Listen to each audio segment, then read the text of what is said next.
नमस्कार, मी प्रभाकर लोंढे, खडतार प्रवास वर्तमानपत्राचा तथा खडतार प्रवास यूट्यूब चॅनलचा मुख्य संपादक। आज आपण क्रांतीवीर लोहुजी वस्ताद साळवे चौकामध्ये आलेलो आहोत। या ठिकाणी भारतीय राष्ट्रीय काँग्रेस पार्टीचे नूतन जिल्हाध्यक्ष उमेश राजे निंबाळकर यांचा सन्मान यांच्या सगळ्या चाहत्याच्या माध्यमातून करण्यात येत आहे। आपण त्यांना हे शुभेच्छा देण्यासाठी कार्यक्रम घेतला आहे, पण तरीसुद्धा धाराशिव जिल्हा काँग्रेसमय जिल्हा होता। आता काँग्रेसची ताकद कमी झाली असं जिल्ह्यातल्या तालुक्यातल्या महाराष्ट्रातल्या लोकांचं म्हणणं आहे, पण हा जिल्हा पुन्हा काँग्रेसमय करण्यासाठी उमेश राजे निंबाळकर यांच्याकडे जबाबदारी दिलेली आहे। आणि ही जबाबदारी सहजासहजी जाऊन आणलेली नाही, तर लोकशाहीच्या माध्यमातून जिल्ह्याच्या लोकांचं कार्यकर्त्यांचं मत काँग्रेस पार्टीनं जाणून घेऊन जनमतातून यांची निवड झालेली आहे। तर ही विश्वास काँग्रेस पार्टीने त्यांच्यावर टाकला आहे। ते काँग्रेस पार्टी धाराशिव जिल्हा मजबूत करण्यासाठी उमेश राजे निंबाळकर काय करणार आहेत ते आपण त्यांना विचारूया। खडतार प्रवास यूट्यूब चॅनलमध्ये आपलं स्वागत आहे उमेशजी। की आज जबाबदारी पूर्ण दिल्लीहून ही जबाबदारी पडलेली आहे आणि जवळजवळ 1000-2000 लोकांची मतं जाणून घेतलेली आहे। राजेश तिवारी साहेब हे समीक्षक इथं पाठवले होते, बरोबर, आणि रेपनवाड साहेब पाठवले होते। त्यांनी जनमत जाणून घेतलं आणि जवळजवळ 6 ते 10 लोकातून जिल्ह्यातून तुमच्या बाजूला कौल लोकांनी दिलेला आहे आणि जनमतातून तुमची निवड झाली। जबाबदारी फार मोठी तुमच्या खांद्यावर पडलेली आहे, काय वाटतं? आणि ती जबाबदारी कशी? सर्वप्रथम आदरणीय राहुलजी गांधी, मल्लिकार्जुनजी खरगे साहेब, आमचे प्रांताध्यक्ष हर्षवर्धनजी सपकाळ साहेब, आदरणीय अमितजी भैया देशमुख, विश्वजित कदम, बंटी पाटील साहेब आणि बाळासाहेब थोरात साहेब यांच्या सर्वांच्या एका विचारानं आणि महत्त्वाचं म्हणजे राहुलजी गांधी यांचे संघटन सुजन अभियान ज्या पद्धतीनं संपूर्ण महाराष्ट्र राज्यामध्ये राबवलं, त्याच पद्धतीनं ते धाराशिव जिल्ह्यामध्ये राबवलं आणि या माध्यमातून प्रत्येक जिल्ह्यातील प्रत्येक तालुक्यात जाऊन सर्वे केला।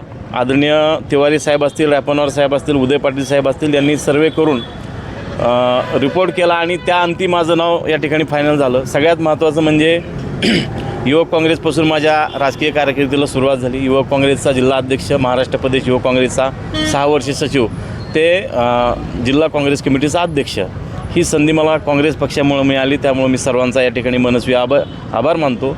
दुसरी महत्त्वाची गोष्ट म्हणजे ज्याला कुणाला वाटतं की काँग्रेस संपली, काँग्रेस ही जवळपास सगळ्या लोकांच्या रक्तात आहे, कारण की या देशातली, या राज्यातली, या जिल्ह्यातली प्रत्येक निर्मितीमध्ये सगळ्यात मोठा वाटा हा काँग्रेसचा राहिलेला आहे आणि ही माती समतावादी आहे। या ठिकाणी जन्माला येणारी प्रत्येक व्यक्ती ही त्याच विचाराची आहे। कुणी कसलीही बीजे पेरली तरी काँग्रेस संपत नाही, काँग्रेस त्याच ताकदीने उभा राहते। विलासराव देशमुख साहेब म्हणले होते की अनेकांनी काँग्रेस संपवण्याचा प्रयत्न केला, पण काँग्रेस नाही संपली, ते स्वतःच संपली। बरोबर आहे, हे वाक्य या ठिकाणी मला अजूनही आठवतं आणि त्यांच्याच विचारानं आम्ही या पक्षात काम करतोय। येणाऱ्या 2029पर्यंत काँग्रेस परत नव्याने उभारी घेईल आणि जनसामान्यांच्या अडीअडचणीसाठी, सर्वसामान्यांच्या संकटासाठी सदैव काँग्रेस धावून येईल, एवढंच या ठिकाणी साहेब। नगरपालिकेमध्ये शहरातल्या अवघे 3 माणसं निवडून आलेले, त्याच्यापैकी एक गेला। जिल्हा परिषदेमध्ये 3च सदस्य निवडून आलेले आहेत, बरोबर। आता फक्त 5च जिल्हा परिषद आणि पंचायत या नगरपालिकेमध्ये 5च नगरपालिकेमधला एक निवडून आलेला भाजपात गेला, बरोबर। अशा पडत्या काळामध्ये तुमच्यावर जबाबदारी टाकलेली आहे, बरोबर। आता एक काँग्रेस भरारी घेण्यासाठी आणि धाराशिव जिल्हा मजबूत करण्यासाठी तुम्ही काय करणार आहेत, कशा पद्धतीने? सगळ्यात महत्त्वाचं म्हणजे मी आता जिल्ह्यातल्या प्रत्येक गावात जाणार आहे। आम्ही सगळ्यात महत्त्वाचं बूथ मॅनेजमेंटपासून ते तालुका आणि जिल्हा लेवलपर्यंतचं काम पक्षाचं वाढवणार आहेत। आमचे जेवढे सेल आहेत पक्षाचे, जेवढे संघटनेतले महत्त्वाचे पदाधिकारी आहेत, जेवढे घटक आहेत, त्या सगळ्यांना कामाला एक संघ लावून आणि सगळ्यांना सोबत घेऊन परत आम्ही काँग्रेसची मूठ बांधतो आहोत। आणि ज्यांना कुणाला वाटतं काँग्रेस संपली, मी परत एकदा सांगतो, काँग्रेस तुम्हाला येत्या 6 महिन्यातच उभं झालेली दिसेल, एवढंच या ठिकाणी बोलतो। 6 महिन्यात कामाचा आढावा घेतला जाणार आहे, बिलकुल। आणि वरिष्ठांनी जसं मुलाखतीमध्ये सांगितलं, बरोबर, आणि आढाव्यात जर माणूस फेल गेला तर त्याला काढून टाकण्यात अशा पद्धतीने सांगितलं, बरोबर। आता 6 महिन्यामध्ये तुम्ही काँग्रेस कशी मजबूत करणार आणि जी कार्यकर्ते आहेत त्या कार्यकर्त्याची फळी गेलेले सुद्धा कार्यकर्ते तुम्ही निवड झाल्यावर ते इच्छुक आहेत की काँग्रेसमध्ये परत फिरायला, जे भाजपात गेले, जे इतर पक्षात गेले, ते सुद्धा कार्यकर्ते तुमच्याकडे येण्याच्या मार्गावर आहेत।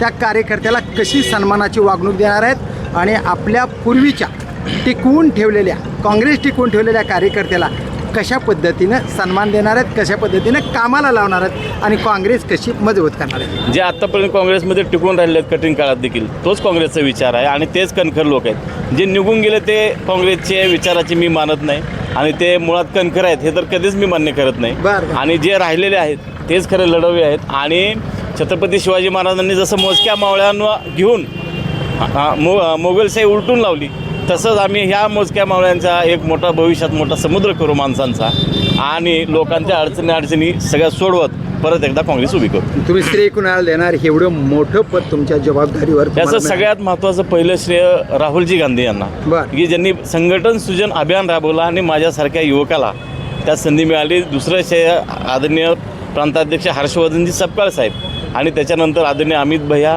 विश्वजित बंटी पाटील साहेब आणि थोरात साहेब ज्यांनी या सगळ्या गोष्टीला मान्यता दिली. बरं, हे तुमच्यावर विश्वास टाकलेल्या बिलकुल. कार्यकर्त्याला, जिल्ह्यातल्या कार्यकर्त्याला काय आव्हान कराल?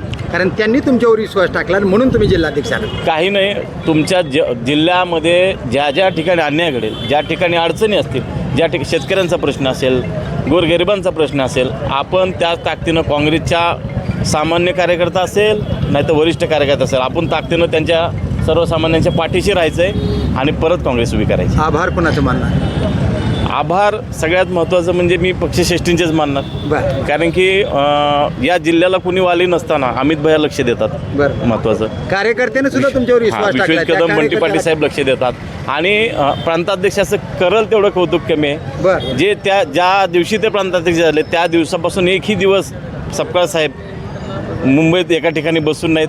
100 माणसं असू नाही तर 5,000 असू, 10,000 असू माणसं साहेब कार्यक्रम अटेंड करतात, पक्षाचा विचार घेऊन जात आहेत, प्रत्येक जिल्ह्यात जाऊन काम करत आहेत, पक्षाचा झेंडा हातात ठेवून दिवस रात्र अविरत काम करत आहेत आणि त्याचे प्रेरणा आम्हाला मिळत आहे आणि पारदर्शक ते काम करत आहेत, त्याचा आम्हाला आनंद आहे. बरं, जे आपले जे कार्यकर्ते आहेत सगळ्या कार्यकर्त्यांनी तुमच्यावर विश्वास ठेवला, त्यांचा आभार कसं मानणार? सगळ्यात महत्त्वाचं या संघटन सुजीमध्ये ज्या ज्या अज्ञात लोकांनी माझ्यासाठी काम केलं, माझ्यापेक्षा वडीलधारी मंडळी आहेत, माझ्यापेक्षा जास्त ताकदीची मंडळी आहेत ज्यांनी माझ्या पाठीशी राहिली, मी अतिशय जन्मभर त्यांचा ऋणी आहे.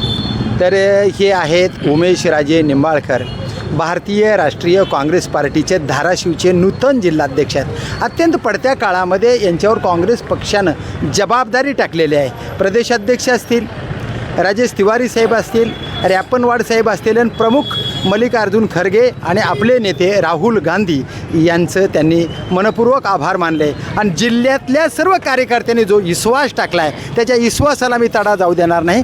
त्यांच्या सुखादुखामध्ये मी कायमचा उभा टाकेन असा त्यांनी विश्वास जनतेला दिला आहे आणि जी जबाबदारी टाकली ते मी प्रामाणिकपणानं पार पाडणार. 6 महिन्यामध्ये काँग्रेस बदल करून दाखवणार असंही त्यांनी सांगितलं आहे. तर पाहूया येणाऱ्या काळामध्ये नूतन जिल्हा अध्यक्ष उमेश राजे निंबाळकर काँग्रेसला आणि धाराशिवला कशी भरारी देतील तेच पाहूया येणाऱ्या काळात. मी प्रभाकर लोंढे, खडतर प्रवास वर्तमानपत्राचा तथा खडतर प्रवास यूट्यूब चॅनलचा मुख्य संपादक. या चॅनलला सबस्क्राईब करा, शेअर करा, लाईक करा, बेल आयकॉनचे बटन दाबा आणि आपले विचार काँग्रेस मजबूत करण्यासाठी कमेंट बॉक्समध्ये नोंद करा. धन्यवाद. धाराशिवकर. जय हिंद, जय महाराष्ट्र.